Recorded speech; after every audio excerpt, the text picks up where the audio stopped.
Pathian này cái thu lồng xe rằng điều ta nó mi xe tu tâm ta có mà xe hung thum cần xe rằng à chủ là nghiên để gắn thuận sụp sụp cả cần xe sầu dẻo đó nha bung sôm này bắt khát trang sôm ạ in vật luật tu ram chu in lâu chuẩn ai gục ta ram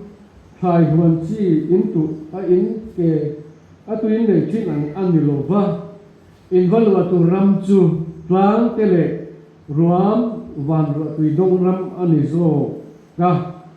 lalpa in Pathian zon chu ram ani lalpa in Pathian mit chu kum thara thanga to hengen afureng thing athanga pechon van ro tu dong raman ti gan te mal som na sang aken dan te oma anh jet zela ma se atula ni son kan soi theng tu ra ngai ta ila ko se bung ru sang bula hulal pa ne nei ki rang u min lo pa som to na a min ti dam le don sia min lo vo to na min tom le don sia ni china min tu nga min ti nu nga ni thum nia min kai khowang amma kan omang thupuan bung thum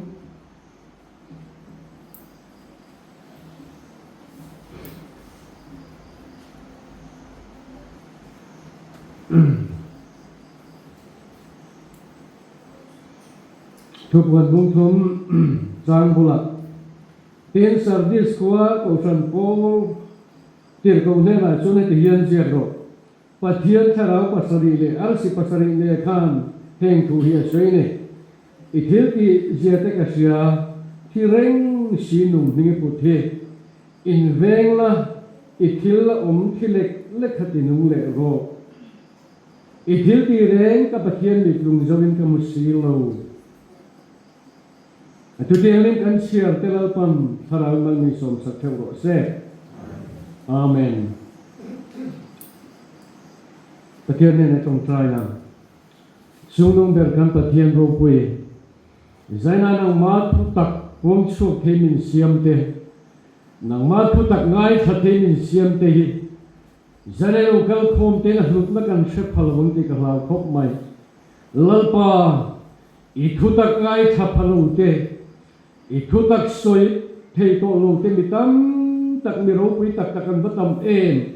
cho bang ini thunung chu kan tan num na ni again nungin thai ti chuang i chia lo kal tangin ron pong cho kan je chu kan za tan tharau lo mal som na thar min chan ti tu man do min man sa kan je kan la pai so khe sam hingin chung chu kan di le amen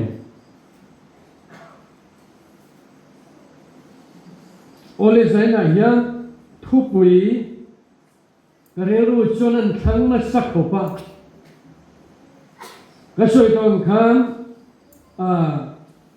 Kohhran takte akan oma thu chu kan soi jing phiana amaro chuming chem nung zo khop member te kan nei lo wang hian Pathian thu enge pha kan to ka thu pui le enge mo ruam na ang deu chi kha kan soi tam lo khop mai somia mang chon zaina hian chu hun he hun ka mang don ti ka in sia Pathian ne na pom man thei na turin dam na se na tha ka de la ka thin lunga hian thu lo theng hian ka se na sa ka alo theng na sa ka ti lo thei lo ba zaina kan siar tak te kan ni phung ta ka chuan thu pui then thum sarmon pathum lian tok tak ani vekan ma se zaina hian soi vek ka du sia kan beng te po ti chat angai do mai thein when Pathian ni chon no thu soi tu kan division chairman chon ato hunare lo te lu na soi tam man le mai te Pathian deu ka ngai mai thein kan beng kan ti sat deu te po angai tu ra angai deba chowan chuan kanin tha da lu sam kan du ne le ka soyang khan Kariarwa chung local masabera chu lalpa zon chua ramani lalpa mi chukum thara tanga to thengin sumi mona chuna furingani Israel fante thale ra kanan rambi se ya kanan ramwa toma anom laya thale ra anom laya Pathian me na an Pathian thu an me na lo thengani an bizom chu kanan ram anu kan sir chuan khoi zu le nu te tui luan na ram ai gu tara mama na in om na thai chi te in the a tu in pe ka in chom se din ni lovin ahun tak je la per van ro tu dong ramani lal pa zon chu ramani a rama ho sa anua ma ami Pathian ni thang te Pathian ser tan anam thang te se na tu lalpa Pathian in abramate ne na tang alu pe ram khani an nga lil an khalil ema khinan du to khinan cha to ma sin thing mai theilu eng wang in mo ai ko kana matanga troi chu tu Pathian zakopate is abramate Pathian anmani Pathian namanga thang tu nei tu mid nau te nga nei khat te laka lalpa laka nel china wangin khoi ju le ne te tui luan da ram chu khale nin then cha ma se an theng mai thei lo ba khale ra kan ti du da le har san ti sang sang Pathianin ashim lai ram te ka ngai tua ka suang tua na sakop mai ani boi ni yen chu chu kan om dan te kan se dan te hi ni mai lo mo ti te hian kala lu china ni sina kaninge kan ngai tha ka Isu Krista ko san ramau sak je te aram ro pui je te kan ni ma sa te an lo buang to china an lo soi to china ata ka ten tu te po venia ya motor kan na nei to ke singa po kan pakal ko makan ba to alu ti le khop Krista ta na pasang tha mi hoisen he ko san ta na tha le zung lo sen to an kal ram an cross put ram te ka ngai to po ya mi lu ne Krista le ko san tan so kun bul lama Krista le ko san ram hau sang lo che na koi su le nu te tui lo ina lo tai por to chin te ko an ni ang ti gare ma se bui ni chun chu ram kanan ram nun chu ko san lo te hiam bui ni yin kan che ni le sia Sura macam kamuang takin kancol ini sia. Israel fante tu sura macam kamuang takan cola. Ai tu tasang nuaya. Faro na du dua chora. Ati du da namun tengah cuaka. Kanan ram lal papa tian na pe ram. Koi sule tu tu iluan ram lal papa tian mi. Kum thara tengah kum top teng afu naram ka angkalela tenan caka ten tuai tuai ngak lela. Masih an thing thelo an chang thelo eng wangin mo Pathian du dan dengan kal shin lo ma Pathian du dengan bo sia aku tu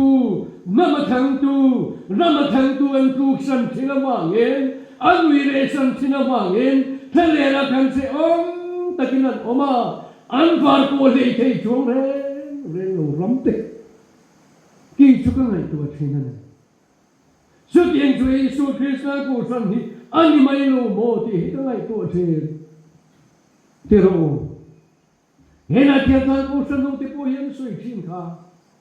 ni za le tanin sanga je ko som se ni som get in kan ve mum te han ngai to ola lela ma chon ni ten compare hiam complain nan lo fo Masih kan compare ngai ta ni.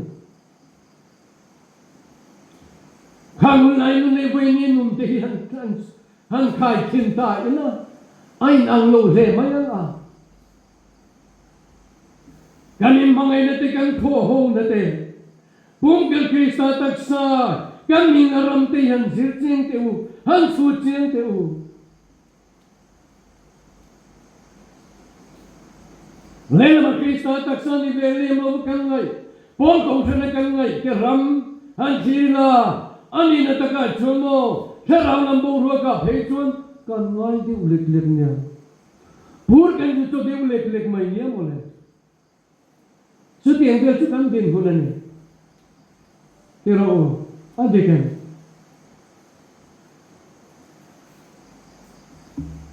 imhangai na masa kai ban ta ti te po hi mi te thin lunga na sa takin Pathian tharami aron pe mi te nang au chua pui me te ni lom ni ma se chu ti chung po chun kan har thei lo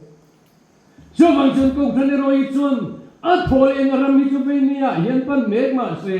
lal pa aman mo nge ro hi chuang a chung a chen te kan bam wang si lo e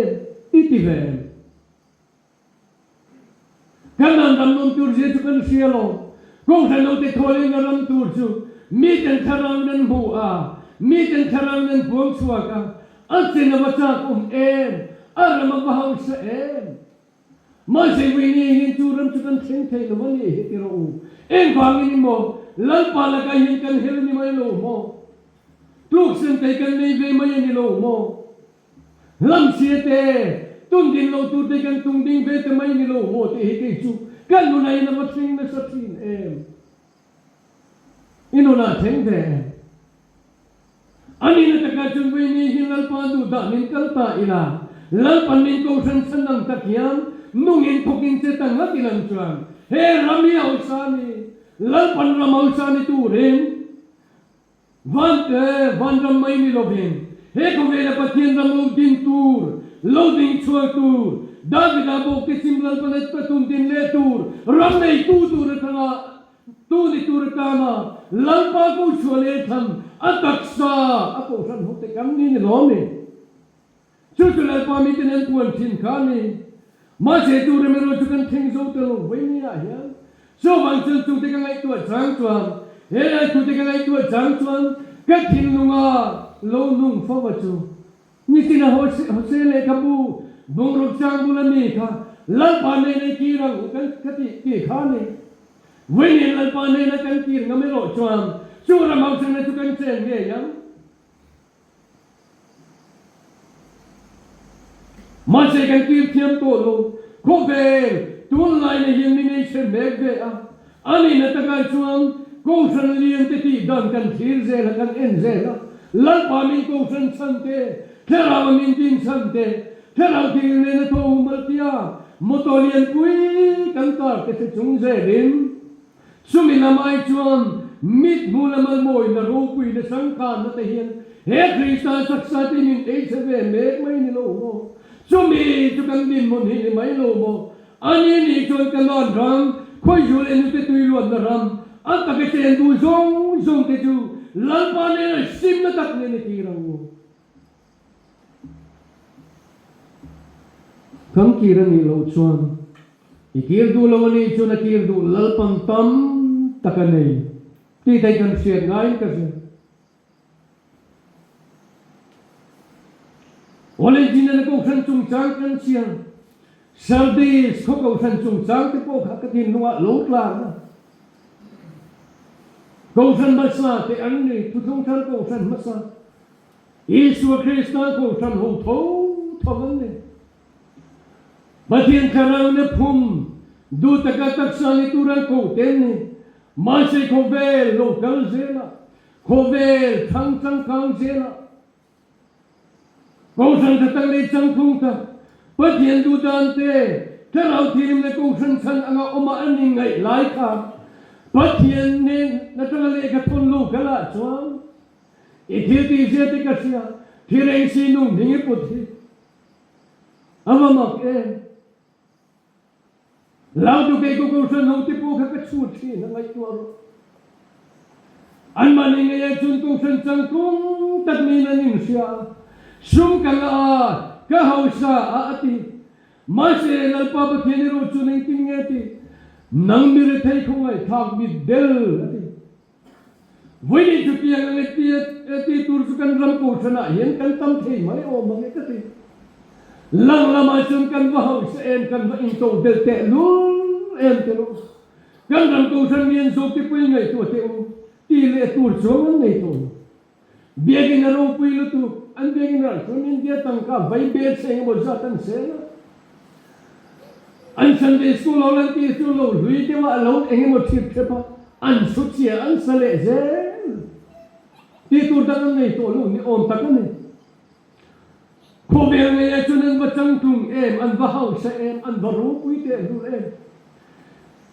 Marcel Pathian in lau tu kai ko san hu le khan thon nang mai kha kan ram ko san tang ta ke van yen le kha thon ki su ka ring se ne kini su ki sa ko san hu te po hi ngai tu ching che ho vai ni yen mi tiang sun kan ti ve ma ye ko pui te po kan ti ve ma ye ro te po kan ze la division ko pui te po kan ne ya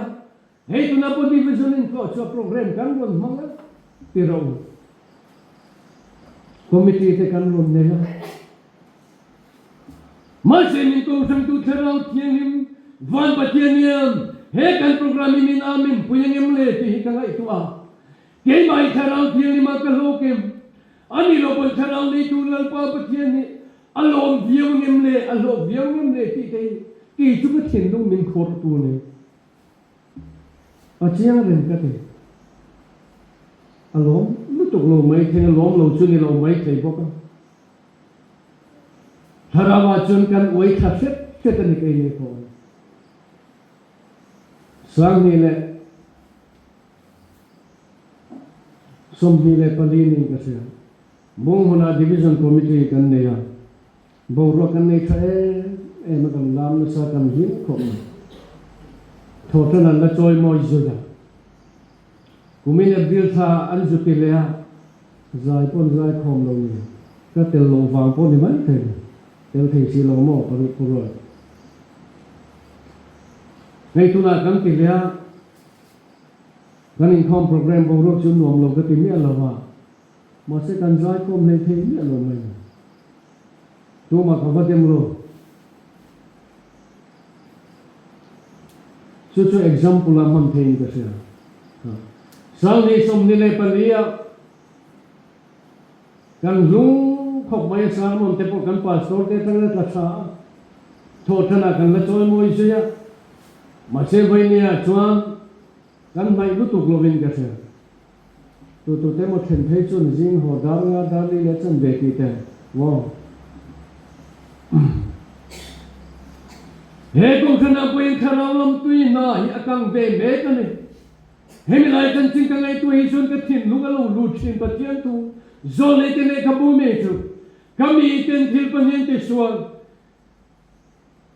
tui kuan siama tui tua ti tui thing thei lo ati en sia ro Pathian le ka thua ka kami te ti su Israel fa te ti ngai tu ra ngai na vai ni tu kum tera chuan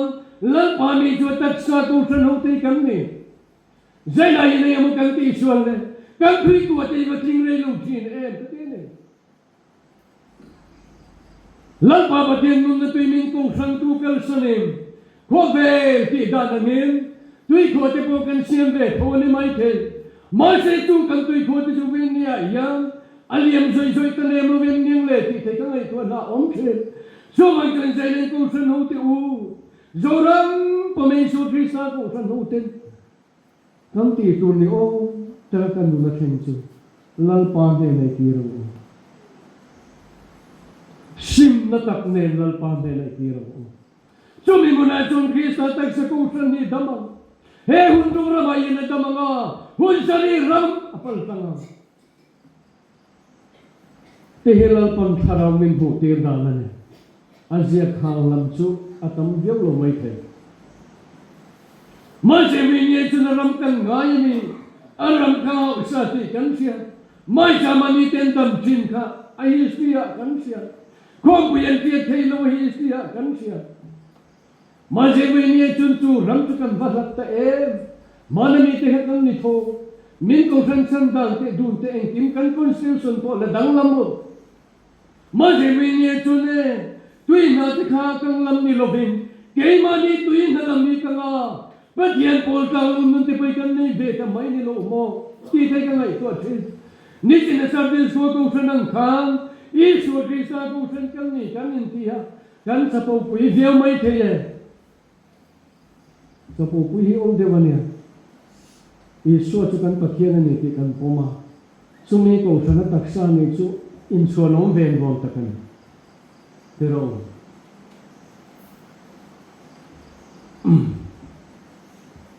thì với cái chuông về được thôi, hay thì mấy cái số phê sa cũng phân cần, lần pan miền đô này nâng phun đồ chơi,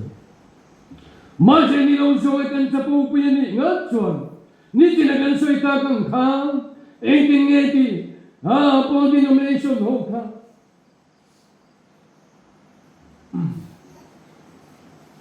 khi làm xin nụ mình bút thì ta xin khang, anhtel cái ring chia luôn bây giờ, sau đây số cũng phân hậu khang. Presbyterian sa so vindi amni ka ring miel baptist sa Mizoram amni ka ring miel rom le ka thun ka len chung Christ le ko san Paul ho ti khan vek na so mi te na chuning ting nge ti ithil ti sia te ka sia le la ma chuning te na tang tu ga chuning pe sa le ang ka ring ma se ko vel pan moi na te service mo chu lum chol mu na ma ni ti te ai si lam kha chu kan kal tui pui chiam lo bang sum do na mun pui ni sia te pon soi ma se chung chu na ing le mo bo wa tun lai khovel tun lai na thil te sang kan na khovel thil te pui te pon ko san ho kha chen te ni mai the le la ma chu na ni kom service te ko san committee ne thil pe eng mo te chu an ki tha viau mai the ma se lal pa min mo chu mo hi reng si nung pe pu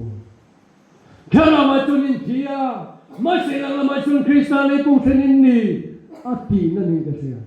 asyik kau selo masa. Minti fianti kahlau hiup eh. Masih kan lau lama ni lau, boleh ya, yang Kristal kau senin alpa min muai nung ciam emle, kau ni te min muai nung ciam emle, ani na taka sungai tu haro, in kompo pensak lau muai yang tiga ni sana sana untuk tu.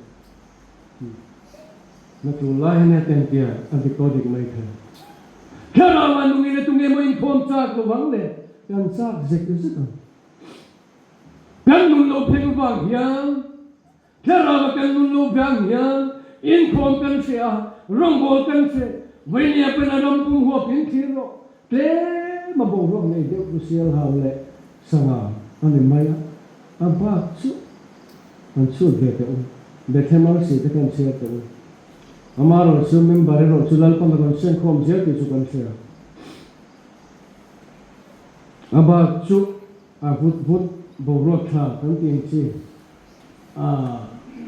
Pathian mi te tharang mi te oi klei na borot klei na lim na lom na borot kha atam chiam lo. Pero ani chu sulal pa la ka hinan nung kan ti thengem le. Tharang Sardi suwa ko sanang may khang, winin ko sanang tipensi, kang din mun dito ni may lumo, tihi ka ngay tuwatin. So man sun kan lo din mo na ngay tayo na, inpungan tayo na, kay mabangan ni tiim, sin na taknem, winya yin alpapatien ni na itirang kong, so mi mo na sun kong san hidamang, ramle na mi kong ramle na madamanga, kisa li kong san taksa, adamani chuang, zoram po hidamang. Ani wenen zoram ni dame Christian za zakam dam te na kan boy pui ber chu hui hlo ti te mo corruption ti te na ti bai om pui ace ti ve te mo adam hol lo chu lo le chuan ma na min ti phok thu tu tual tha na kan ti se tha ma se kan thing thong a ko lu va to lo chu mi te pon nin than le ta ti te kan se thi na thế lại हम खुद तो हम तो लंगा या हम नहीं कोल बेर नहीं तो जब हम ऑनलाइन लुंग ले बेंग हुआ हम से थे वो आशे पचिन चोर मिपादीन दिथांग सुवलेन था kan ram hor ni le rap tha kom te le to rap tha bo le ma se vai ni ka chon khap tiang bo ro ko khalo theng se kan phu du to mang lo na về tu rèn anh ấy kan nei to ni su zo ram dam na ni ma dam hau lo ani na ta ka chuang asam ste ta de kholo ti mai se la nin om lu tu hindu la ramani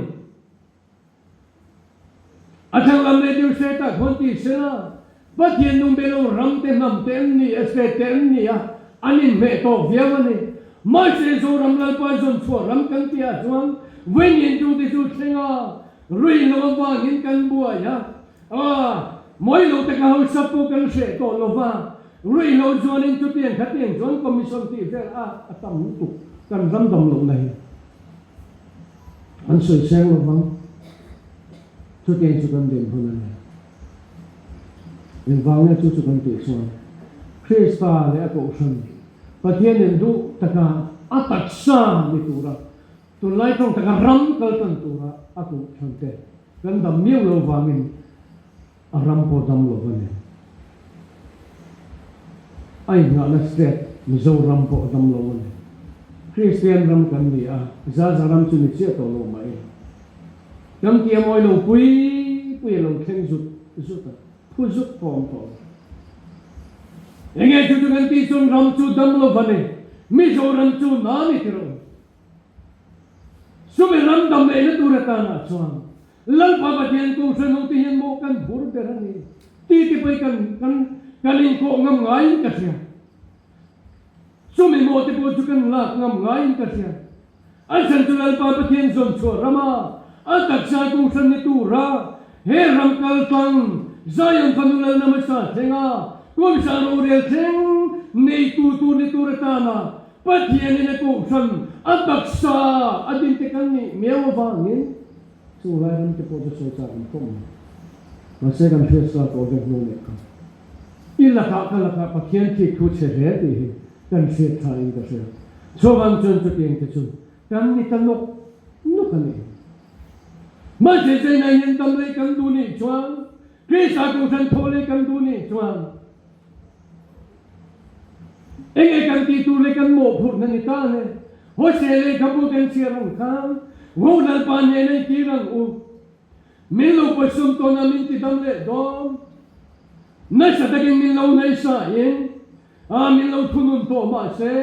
sim na tag ne na du zong taga kan kir le ni chuan he kong sa ni hun nu nga yan lal pan ti dam tu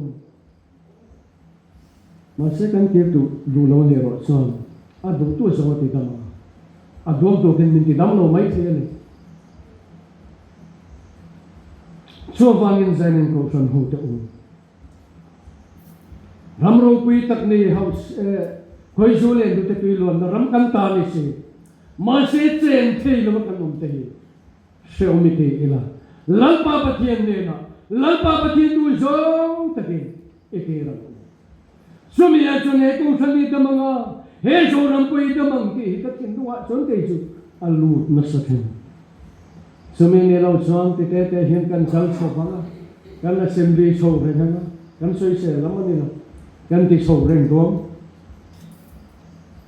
ma se Pathian mi te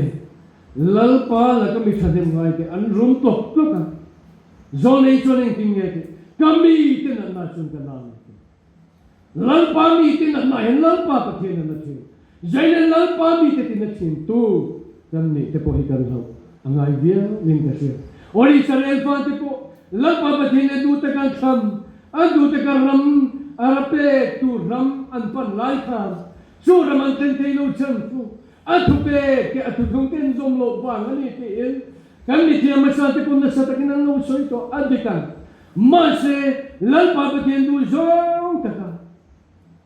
Pathian ne nan hoi ke nia ram kal kan tur te lal pa na kher nia chon Jordan ral an kaya kanan rama khoi zu le no te tu lo rama lim takin an lu ti kan se he kong san ko hi mo dam kan du ni chuan lal pa Pathian ti dam le kan du ni chuan ho lal pa ne nei ti rang u min kong san tu lal pa kan Pathian ne na than sim na tak ling ve ni a hian ti rang u so mi mo na chuan Krista ko san dam le na oma kan kir du lo ni chon ti hian kan kala nakina eng bo ro ke mo lo senga ko ve har ma ke tum kan ti te Eng ti thim thuan ni kan ti te po ti hian kan mi anang hian kan thleng so mai don so mi kan du lo ni ro chuan lal pa Pathian ne na ti rila so mi a chun ko sana damanga khoi zo le nu te tu lo na ram pa helai duna hin kan se division a kan se assembly kan chela chutian chon Kohhran ramadam anga milal pami te andam to anga he zo ram pui adam nge yan ti hi zene Kohhran ho ten chia in ti dam do in ngal pa Pathian ne na sim na tak nen kang za in ikirang u lalpan tharaw mami som sa phero se amen le